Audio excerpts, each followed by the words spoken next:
I am now at Seeing and Being Seen, this fourth section of this second Full Metal Jacket lecture.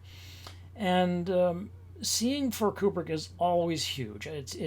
I think it's because he's a director who is so focused on visuals. I mean, he is every film he's made is gets the films get more and more beautiful and he was always interested in technology. He bought lenses, he made his own lenses.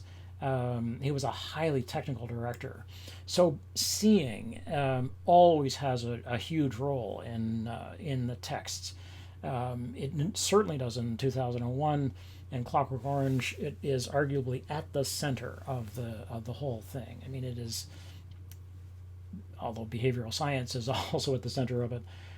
Barry Lyndon is entirely aimed at the eyes. It's just, well, and the ears. It's just this incredible sensual sort of overload. Anyway, so here Kubrick is focusing on the way that we see. And what the sniper sees, basically, what we're getting is that who sees the most can do the most. So the more you see, the more agency you have. And this keeps coming home when we see these issues of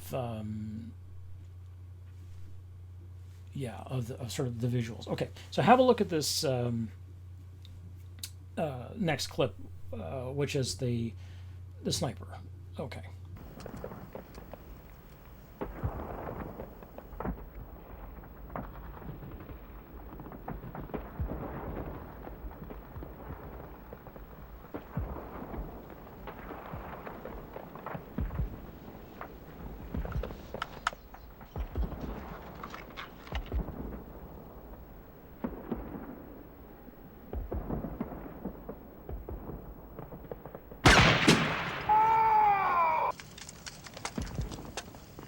Murphy, this is Cowboy, over.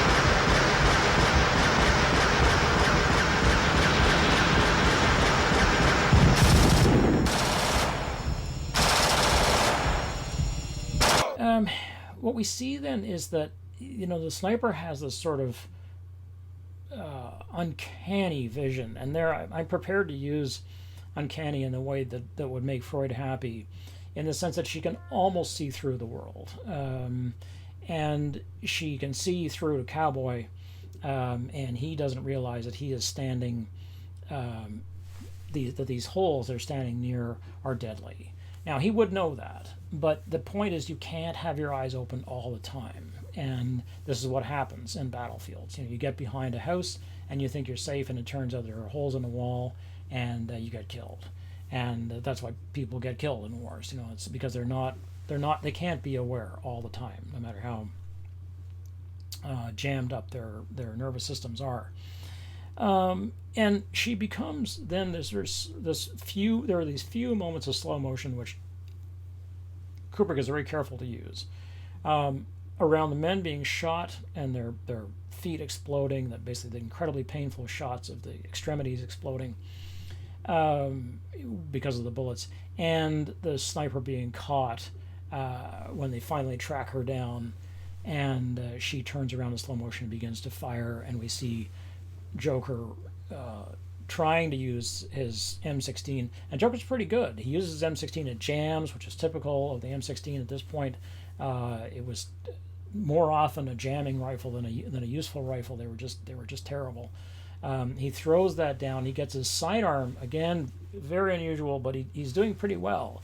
And then Rafterman comes along and basically just slaughters the sniper. So it's again this image of sort of that she seems to be this killer angel. She's this is very much fetishized at the point that she's been hidden all along. Who has it been? And it turns out it's a woman. It's a young woman. It's a young Vietnamese woman. This is the enemy. So this whole thing that started, basically 40 minutes ago with the prostitute walking into the scene, it turns out actually that is the enemy.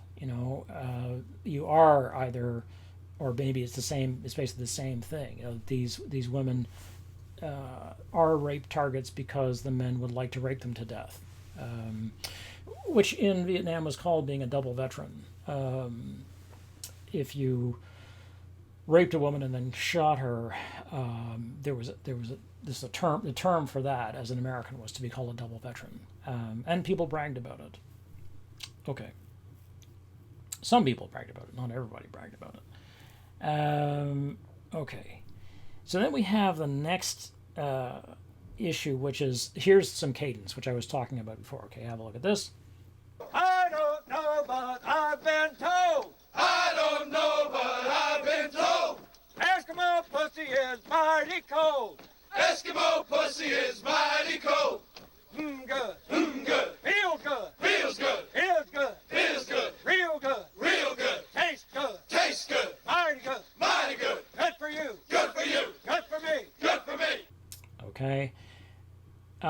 The issue here is that Hartman is in charge of the system because he can see everything. It is a fully panoptic system, and he is the big eye. And the men, as with any panoptic system, are self-governing because they are aware that Hartman appears to see everything all the time. This is what happens in the barracks. Have a look at this next clip. Again, it's just a reminder. Okay, have a look at this. Trimmer. Toe jam. Pop that blister.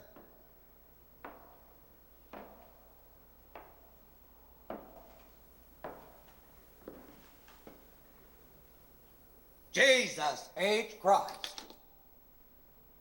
Private Pile, why is your footlocker unlocked? Sir, I don't know. And so here we see, Hartman, who is aware of everything that happens, every sound that is made, every thing that is happening basically to the men's bodies. They're standing on their footlockers, and he finds, of course, that this is the beginning of the end of Gomer Pyle, that it's a fully panoptic system. You cannot escape it, and the men will try, but they will fail at escaping it.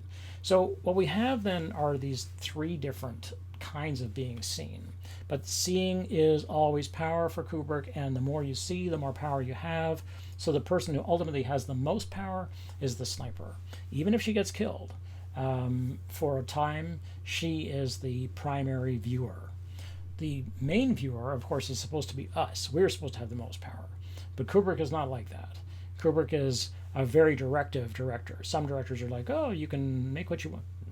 Not for Kubrick. He's going to move your head around and make you see what he wants you to see exactly, and there is to be no discussion about it. That's the idea. Of course there's discussion about it. There's always discussion and interpretation.